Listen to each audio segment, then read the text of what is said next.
Okay, so I have not done one of these videos in a very long time, but I thought I'd give it a go again. And as you can see by the title, this is a week in my life vlog.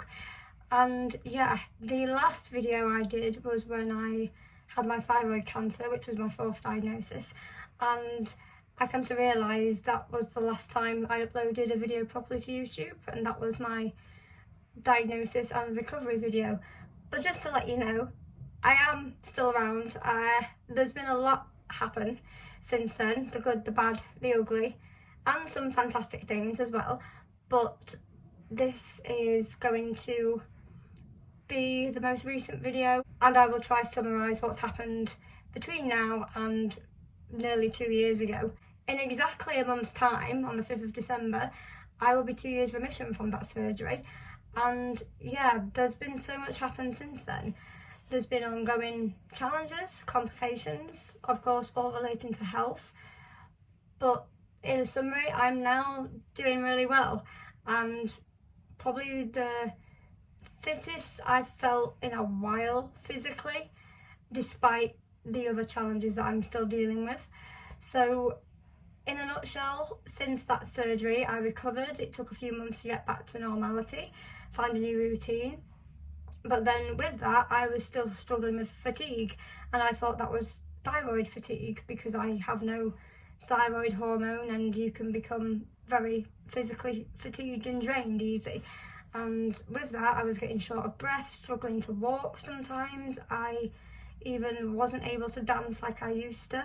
So fast forward to last summer, I ended up getting my cardiac symptoms investigated further, as it kind of turned out it was more to do with that than my thyroid. Fast forward again to literally a week ago, there has been many procedures, there's been a hospital admission, there's been all sorts to do with the cardiac investigations, and we've finally kind of concluded that because of the next thing I'll be talking about that's happened, things have improved because of that. So luckily my heart function has improved and I physically feel better for it, which is another one of the benefits of dialysis. So in this summer, I very unexpectedly had to start dialysis treatment for my kidney failure. We just didn't expect it to happen this year. We knew it was kind of lingering with how I was feeling again through this summer. Whilst having my cardiac investigations, I was focused on that and I thought that was the reason, but actually I was physically so exhausted and drained, I was struggling to walk up the street some days. It's been a lot to adapt to. Going to the hospital 3 times a week is a lot. It's basically a new part-time job. It just has took over in a way because I've had to manage how I drink things. I'm on a fluid restriction. I can't drink more than a certain amount a day. I've had to completely manage my diet. I've still got a full range diet, but everything has to be moderated. I'm having to plan what I'm eating, or if I'm going out, that will be my one treat meal for the week. So like tonight, I am actually going to a meal with some friends for my birthday, but my birthday was last week. But I couldn't organise it last week because I already had another meal planned. So it's just all been a massive blur, to say the least, and there's just been so much that's impacted how you have to adapt your lifestyle when you go into dialysis. I have chosen to do hemodialysis, and I received that through having my blood cleaned through what is called a fistula in my arm. They join a vein and an artery together. There was a surgery, and that basically makes a bigger blood flow through your arm, and that's when they will cannulate with 2 needles, and the needles draw out the blood. It gets cleaned in the machine for 3 hours. I'm sat there for 3 hours, and then it comes back to me through the other needle, and that is basically the equivalent of me going in a washing machine and getting my blood cleansed, to basically do what my kidneys should be doing 24/7, but now the dialysis machine is doing for 9 hours a week instead. But I thought I would do a week in my life vlog this week because there's quite a few things happening. I've been to dialysis 3 times, but I'm also doing a conference this week and some other plans, which all balances out the lifestyle of having to follow the guidelines and recommendations of being on dialysis, but at the same time I'm still able to then come off the machine and go live my life as much as I can as normally as possible, which is great because that's what dialysis is enabling me to do. It's enabling me to keep going and keep thriving as much as I can, and I definitely feel I'm doing that now that I'm feeling better because of it. Before I make this intro any longer, which it's quite long already, the last thing I want to mention is an exciting thing that happened earlier this year. Was I held a charity gala for 3 charities that have supported me during my diagnoses. I love dancing, I love theatre, and I produced a live performance charity gala. It was called, the name of my page, Life with the Ribbon Charity Gala, and I had West End stars, industry performing professionals come. It was an incredible night, it exceeded all my expectations, and I'm really proud to say that it raised over £10,000. And I still can't get over it. It was just an unreal night and the response was overwhelming. And that response continued months later when people kept asking me, are you going to do another one? So the answer is yes. I have now posted that I am doing another one next year on the 10th of May to mark my 5 years remission from my 3rd diagnosis. And I can't wait to do it all over again. I'm probably a bit crazy to do that because it is a massive job, and for anyone that doesn't know, I have no history in event planning or management, and I just decided it was a great little idea to go with it. But it turned out great, and somehow I've got to figure out how to top it with the next one. So stay tuned for everything to do with the gala, further updates, and yeah, the rest of this video is now a week in my life.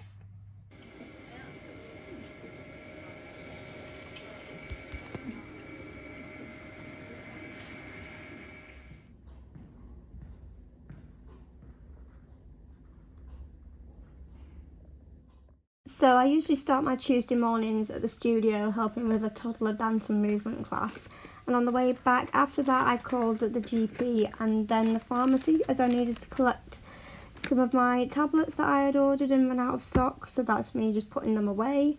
I then had my birthday at the weekend, so I then also needed to put away some of the birthday presents that I got.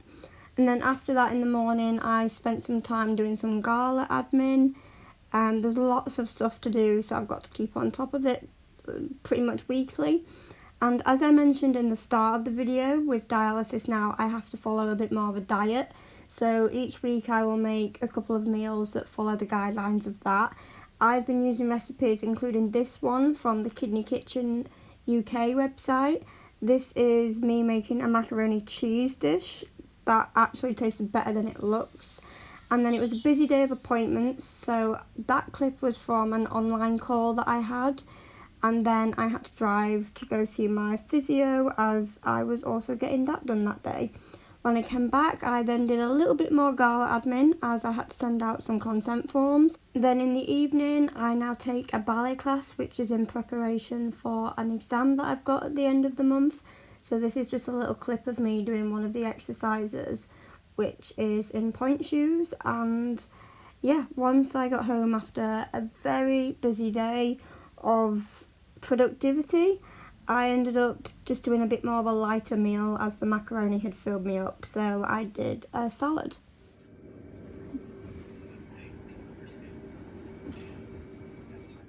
Wednesday evening I had a belated birthday meal with friends, because even though my birthday was last week, I can only have so many treat meals a week, so that meant we had to put the meal into this week instead. And then on Thursday I was invited to be a guest speaker at the Swallows annual Head and Neck Cancer Conference.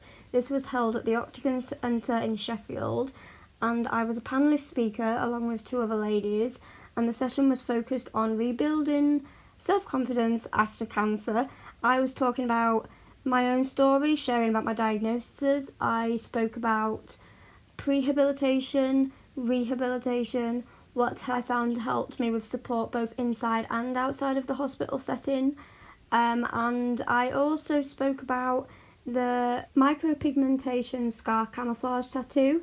This was actually done by the other speaker, Emily, and I was put in touch with her by doing this conference, and from that I was able to go and visit her. She did her services of the scar camouflage tattoo on me, and I can honestly say how transformative it has been to my scar, and I spoke about how that has impacted and rebuilt my self-confidence. So this next clip is just a little part of the discussion that we had at the conference. Good morning, Kimberly.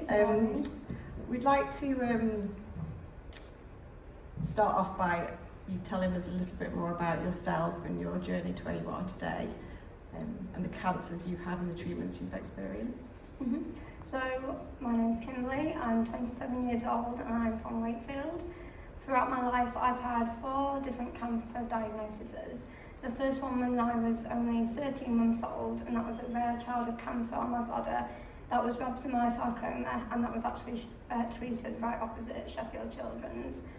I had multiple surgeries, chemotherapy and radiotherapy, and these all left me with late effects which include ovarian, heart and kidney failure. So that was just the first one when I was only just over 1 year old, and that took a couple of years to get into the remission after that. Fast forward to 2016, when I was 18, I was diagnosed with squamous cell carcinoma, which was at the back of my tongue. And for that I had the back third of my tongue removed, and it was further along the line, so I had to have a neck dissection as well because it had spread to the lymph nodes in my neck. At this point it was also quite a severe case, so I had to have again 6.5 weeks of radiotherapy. So that was 33 sessions, so like the video was explaining, that was 5 days a week, Monday to Friday. Again, like it was a very intense 6.5 weeks. I don't think there's anything you could describe that could compare to what you have to endure and go through and all the side effects with that.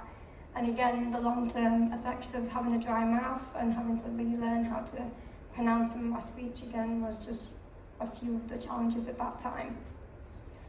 So then in the peak of the pandemic in April 2020, I ended up getting a second squamous cell diagnosis. Again, it wasn't a relapse, it didn't come back, it was actually a new primary lesion, but it was just a different area of the tongue. I had to have more surgery, and even though they didn't suspect that it spread because it was only first stage cancer, they actually still did a right neck dissection as well, which was a surgery on my neck. No further treatment was required because it was only first stage, but I did have to do a lot of physical aspects of rehabilitation, and I got vocal loss and nerve damage to my arm. So from this they found in my surgery it hadn't actually spread to my neck, but they had an incidental finding of mutated thyroid cells in a lymph node. So at that point we thought I was all clear, they couldn't see anything else, but they suspected that thyroid cancer could come along the lines further along. So a surveillance scan in June of 2022, it did pick up that a lymph node had changed, and I was diagnosed with thyroid cancer. So this was my 4th diagnosis at just coming up to 25 years old. So yeah, the surveillance scans picked up on thyroid cells that had grown in my neck, and so I had to undergo a complete thyroid removal, as well as a 3rd neck dissection to remove affected lymph nodes.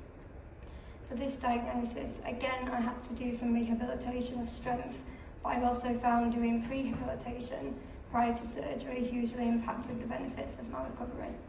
Session today is focused on empowering patients and giving them back confidence. And yesterday we heard from Richard, and obviously in the YouTube video earlier, about how his running and triathlon training has helped him to regain confidence and in his words yesterday, feel more normal. Is there anything you have found particular that has helped you regain your confidence, perhaps more recently or previously to sort of meeting Emily?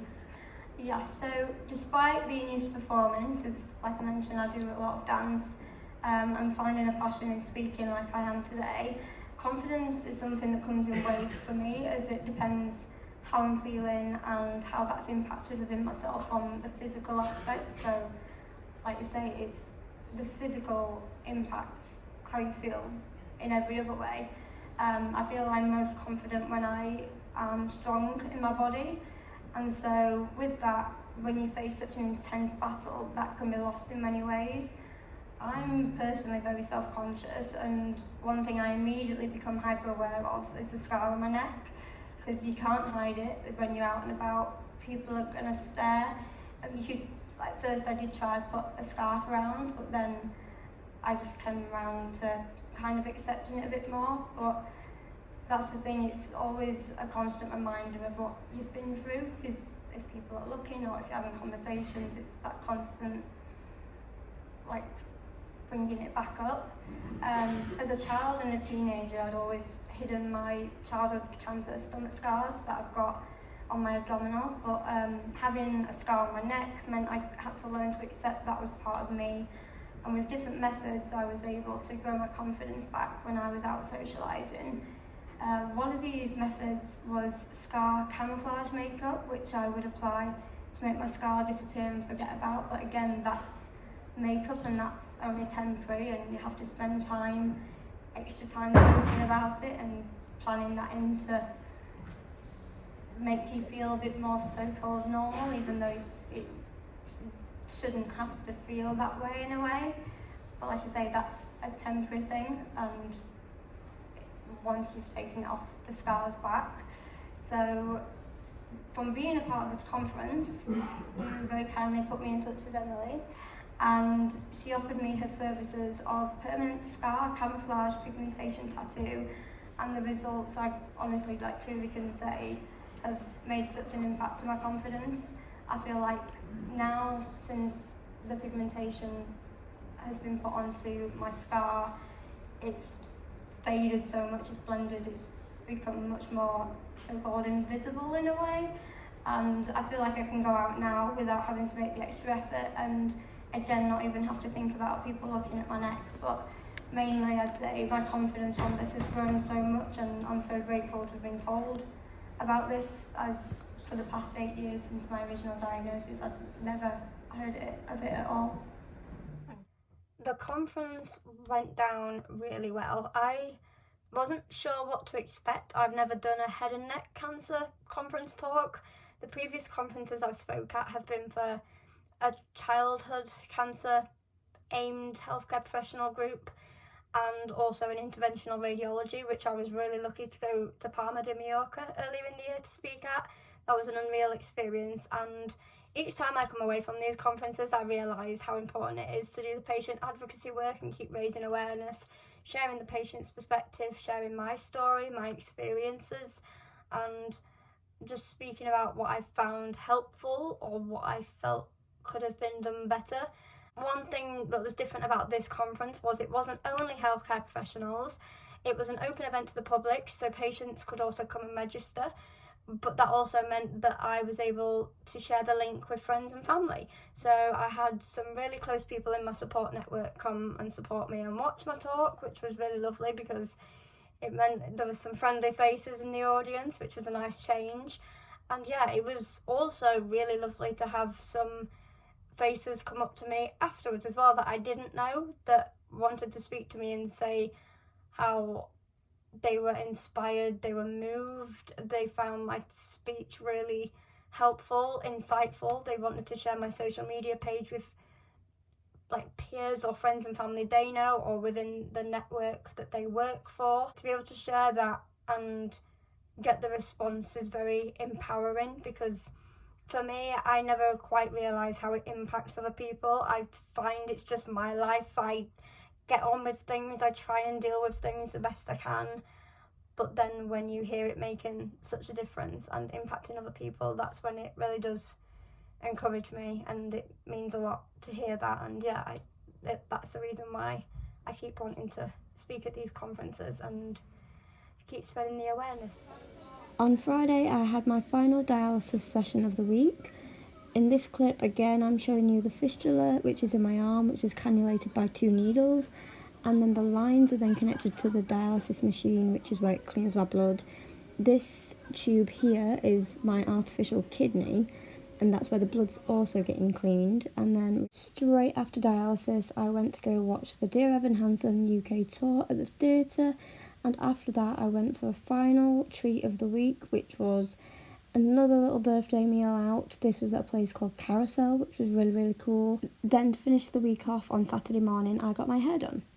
I just got back from getting my hair done, which was a nice little treat this morning. And that's pretty much it for the weekend. There's not too much planned. The only last thing that will be included in this vlog will be tomorrow morning, which is where I'm having my first dance rehearsal for my next gala event. I help teach at a dance school, and I have asked some of the senior dancers if they would like to yet again be involved and choreograph a couple of group pieces to be in the gala. So that's what I will be doing tomorrow morning. And if you want to come and watch the finished pieces and come and support the gala and help me raise money for 3 different charities this year that I have chosen to fundraise for, the tickets are now on sale on ticketsource.co.uk under my event Life with Ribbon Charity Gala. But I hope it's been a good little video to kind of give an insight into a week in my life. Hopefully I will do another one soon.